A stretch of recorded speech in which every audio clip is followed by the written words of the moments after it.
Hello everyone, kapag magre-resign tayo sa company at hindi na tayo magiging isang pollution control officer, kailangan natin mag-notify sa EMB Regional Office na resigned na tayo sa ating company sa ating position as pollution control officer.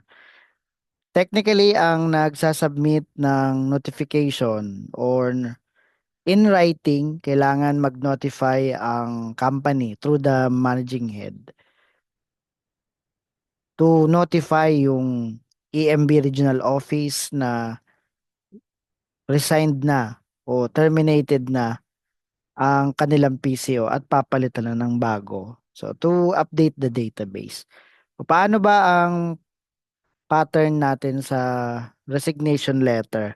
Remember na ang magsasubmit nito ay ang managing head ng company o ng establishment. So, paano ang pattern ng resignation letter or notification?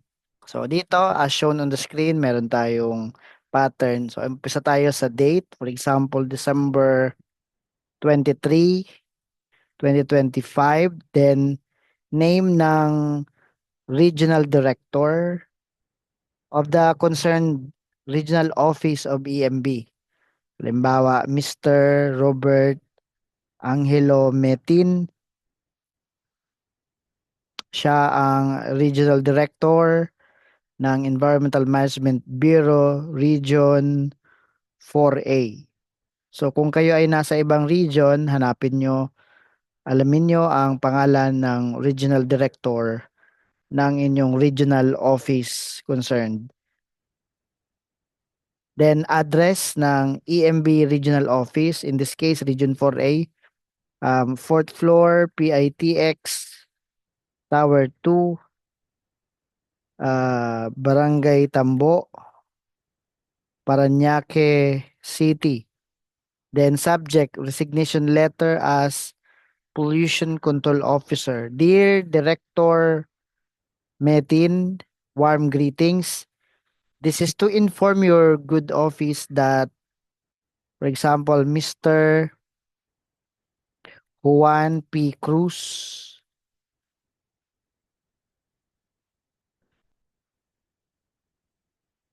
has resigned or been terminated as Pollution Control Officer of ABC Company Inc. Let's say ABC Restaurant. Located at kung ano pong address. So for example, number 3, MP Casanova Street, Barangay Tambo,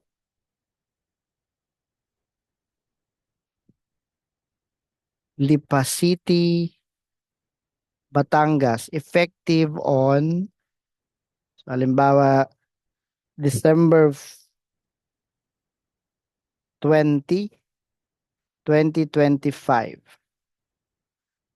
Technically, kapag nag-resign or na-terminate sa services ang isang PCO within 15 days from the date of resignation, effectivity of resignation, dapat makapag-notify sa EMB Regional Office. Yan yung nakasulat sa ating Section 9 ng DAO 2014-02. So kung nag-resign December 20, dapat within 15 days makapag-notify sa EMB Regional Office.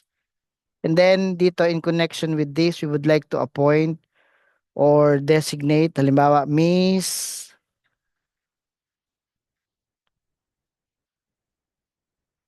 Juana Pascua as the new pollution control officer of the above cited establishment and will seek accreditation from your good office within 30 calendar days from receipt of this notice. So kung may date man tayo ngayon at ise-send natin to through email, basta within within 30 days dapat makapagpa-accredit na si Juana Pascua. So below other details, halimbawa yung old PCO, ang pangalan ay Juan P. Cruz, and then yung kanyang position ay PCO, accredited PCO. And then accreditation number, let's say 4A, 12 4A 1, 2, 3, 4. Valid until halimbawa March 20, 2026. Tapos dito naman yung ating bagong PCO. Halimbawa, ang bagong PCO ay si Juana Pascua. Siya naman ang appointed PCO. Then sa accreditation number, not applicable, at saka valid until, not applicable din, or NA. And the final new PCO of the establishment is Juana Pascua. So yan, yan yung ating script. So merong nag-resign, merong papalit, at siya na yung within 30 days makapagpa-accredit po para sa establishment nito. This notification was made in conformity with Section 9 of DAO 2014-02. Thank you very much. Sincerely, lagay natin dito ang pangalan ng managing head. Halimbawa, Mr. Peter S. Pan, siya ang president of ABC Company Inc. And then date signed. Lagyan natin about December 23, 2025. So this is your sample of a resignation letter or notification in writing sa EMB Region 4A in case lang na mag-resign ang isang accredited PCO based on Section 9 DAO 2014-02. Hindi po ito pro forma ng DNR, pwede lang natin itong maging pattern. At kung may kalituhan, pwede kayong magtanong nito, magtanong sa concerned regional office ng EMB kung paano ba ang notification, may format ba, kung wala, pwede na ba ito. At yun nga, kailangan within 15 days makapag-notify ang managing head sa EMB Regional Office from the date of effectivity ng resignation or termination.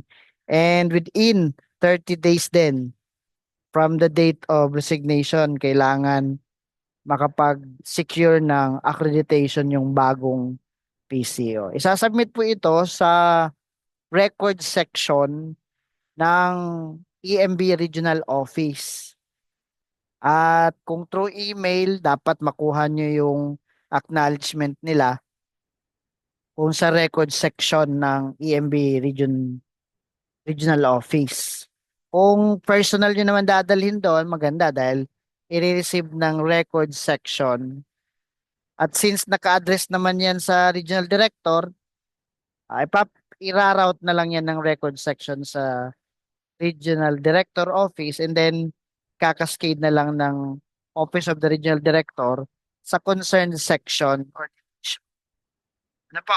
So, thank you very much for time listening, at ito ang ating pattern. Pwede nyo po yung gamitin, at kung may improve kayo dyan, maganda. Ano po? So, thank you very much everyone. If you think na nakatulong yung video na ito, please like and share this video. And thank you very much for time listening, and God bless us all.